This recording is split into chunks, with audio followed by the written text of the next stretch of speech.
The mind is always working. If we're just doing one or two jobs at a time, that would be no big problem. But it's usually juggling several all at once, and no wonder it's tired. This relationship, that relationship, this job, that issue, lots of things are going on in the mind all at once.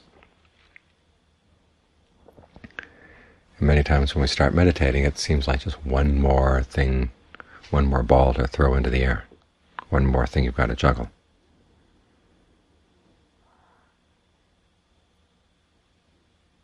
And it's no wonder that when people leave the monastery and start trying to juggle the meditation along with everything else, that some of the balls get dropped. And usually it's the meditation ball that gets dropped.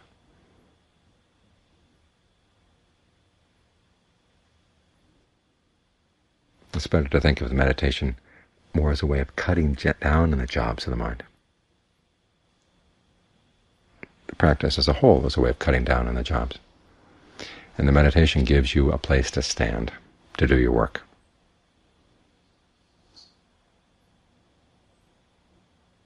So instead of making the breath a job, you make it the place where the mind stands. It's good to get practice in this. This is why you have to have time away from your daily life. So you get used to taking the breath as your foundation, lowering your center of gravity, so that you stay with the breath. And Pali, they talk about the object of the meditation, aramana, literally means a support. It's a support for the mind. It's what the mind sits on, where the mind stands.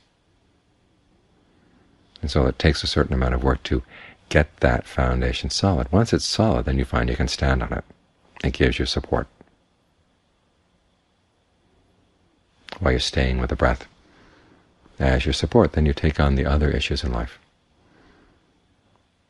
And part of the purpose of the meditation is to put you in a position where you can start seeing which issues are the ones that are really worth taking on and which ones are not.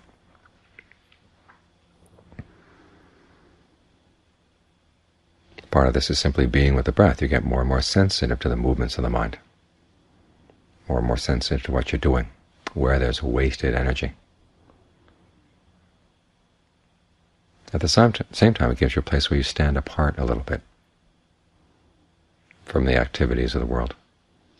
And you see them in a new light. Again, this is one of the reasons why you have to come out and take some time away from those activities to get used to looking at things in the light, from the point of view of an outsider, someone who's not totally involved, someone who's not totally taken in. This is why the Buddha recommended that his monks go off into the wilderness, places where they can get away from people, so you can have a chance to evaluate what really is worthwhile in life. If you're going to lie in your deathbed and look back on your life, what things are you going to wish you had done? What things are you going to wish you hadn't done? Learn to look at your life as a whole, and not just whatever little bits and pieces are thrown up at you in day-to-day activities, because otherwise your life gets frittered away in meaningless things, unimportant things, and the important issues just get pushed to the side. But when you step out for a while, you begin to get a sense of your life as a whole. What do you want to do with it? What's worthwhile? What's a worthwhile use of your time? Many times you hear of people who are told by the doctor that they have, say, 3 months left to live, 2 months left to live. And suddenly they start dropping a lot of unimportant activities to focus on the things that really are important in life. It's good that they're doing it. The shame is that they had to wait until the last 3 months of their lives. One of the purposes of meditation is to let you step back from your life while you still have time, or as far as you know. So it's not just 3 months that are lived wisely, with a sense of their importance, that you can live your whole life with a sense of its importance and have a sense of direction.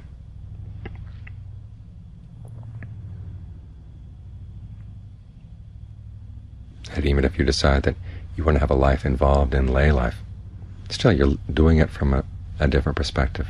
You've got that foundation of the time you spent separately. And then you carry with you that foundation that you develop with the breath as your support.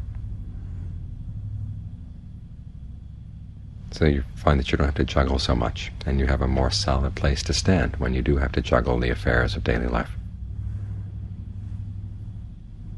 And you can see which balls are worth dropping, which are not really worth trying to keep in the air. So you can focus on the things that really are important.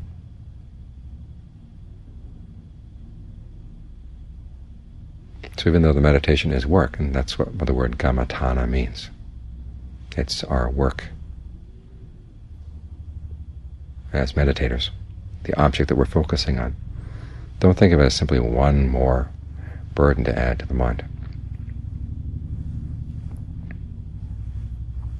It's a new place for the mind to stand, and also a place for the mind, once it's standing there, can get a better sense of its priorities.